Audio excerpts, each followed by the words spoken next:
The higher washing machine E3 error code is a signal that indicates a problem with the spin function. When the washing machine fails to spin, this code is triggered and displayed on the screen, accompanied by an alarm.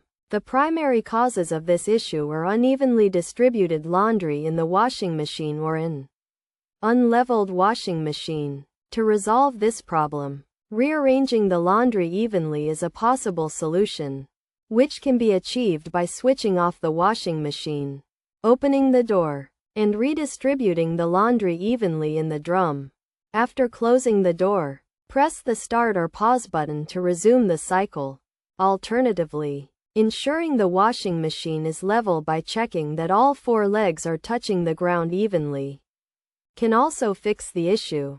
If these steps do not resolve the problem, it is recommended to consult a service technician for further assistance.